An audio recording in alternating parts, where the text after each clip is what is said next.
নিষিদ্ধ এই জঙ্গি সংগঠনের নেতা এবং সদস্যরা বিশ্বাস করে গাজওয়াতুল হিন্দ নামক একটা ধর্মযুদ্ধ হবে এবং এই বিশ্বাস করা হয় কোনো এক সময় দাজ্জালের নেতৃত্বে ভারতে যখন মুসলিম ধর্মের বড় রকমের চেষ্টা করা হবে তখন ইসলাম ধর্মকে সমন্ত রাখতে এবং মুসলমানদের সুরক্ষা দিতে গাজওয়াতুল হিন্দ নামক একটা ধর্মযুদ্ধে অংশগ্রহণ করবেন এবং তারা বদরের যুদ্ধে অংশগ্রহণের শহীদ অথবা গাজীদের মতো মর্যাদা নেকির মালিক হন তারা বিশ্বাস করেন। এমন বিশ্বাস এবং প্রচারণা উদ্বুদ্ধ হয়ে এক সময় হুজি ও জেএমবি সদস্য হিসাবে সামরিক প্রশিক্ষণপ্রাপ্ত জেল ও হাজতে বাস শেষে মুক্তিপ্রাপ্ত নিষিদ্ধ সংগঠনের বেশ কিছু নেতাকর্মী ময়মনসিংহ, ঝালকাঠি, ফরিদপুরের মাগুরা বিভিন্ন জেলার যুবকরা গাজওয়াতুল হিন্দ এ অংশগ্রহণের প্রস্তুতি নিতে গঠন করে জামাতুল আনসার হিন্দার সাথে এবং বাংলাদেশের পুলিশ সফলভাবে জঙ্গি রাস্তানা ধ্বংস জঙ্গি তৎপরতা নিজেদের সফলভাবে দমন করতে পারায় এই জঙ্গি প্রশিক্ষণের সুযোগ খুঁজছিল এবং খুঁজতেছিল।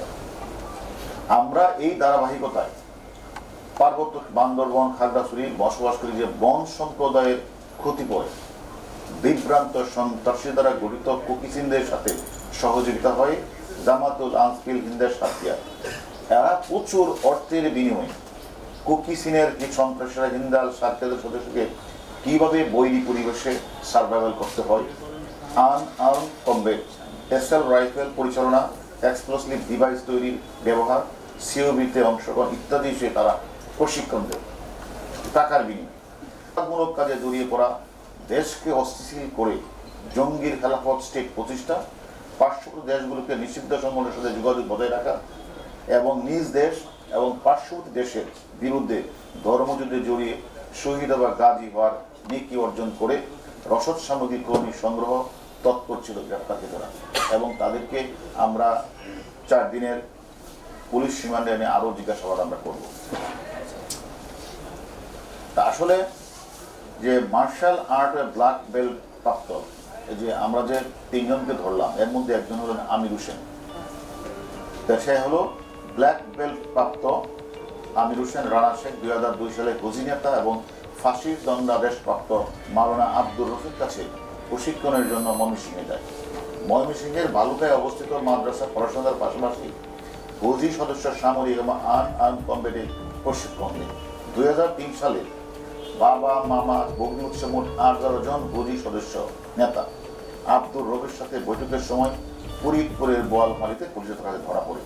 বর্তমানে আলফা ইসলামিক লাইফ ইন্স্যুরেন্স কোম্পানির ইউনিট ম্যানেজার হিসেবে কর্মরত এই ধর্মান্ধ আমির সশস্ত্র প্রশিক্ষণের জন্য 3 সদস্যকে ইতিমধ্যে বান্দরবনের কুকিচিনের সন্ত্রাসীদের কাছে পাঠিয়েছেন এবং একই সাথে তিনি 3 কিস্তিতে লক্ষাধিক টাকাও সে প্রেরণ করেছেন। মৃত্যুদণ্ড জঙ্গি হুজি নেতা আব্দুর রফিক মাদ্রাসায় সামরিক এবং আনআর্মড কমব্যাটে প্রশিক্ষণ দেন। 2013 সালে অপর জঙ্গি নেতাদের সাথে গ্রেনেড সহ জালকাঠিতে গ্রেপ্তার হয়ে 4 বছর জেলও কাটেন। পাহাড়ি বৈর পরিবেশে কিভাবে কমান্ডো টিকে থাকা যায়, পিটি প্যারেড শিখা, আর্মড কমব্যাট, অ্যাসল্ট রাইফেল চালানো, বোমা সামগ্রী তৈরি, সিওবিসে 8 মাসের প্রশিক্ষণের জন্য 2 বছর বান্দরবনের কুকিচিন সন্ত্রাসী নিজেই অবস্থান করেন। তো 2021 সালে শুরু করা এই কষ্টকর প্রশিক্ষণ সফলভাবে শেষ করে তিনি সমতলে চলে আসেন। আর আরেকজন যে হাবিবুর রহমান তাকে অলরেডি তারা ওইখানে কুকিচিনের কাছে বম সম্পদের কাছে প্রেরণের তাদের একটা চেষ্টা ছিল। এই মুহূর্তে এই 3 জন আমাদের কাছে গ্রেপ্তার হয়েছে।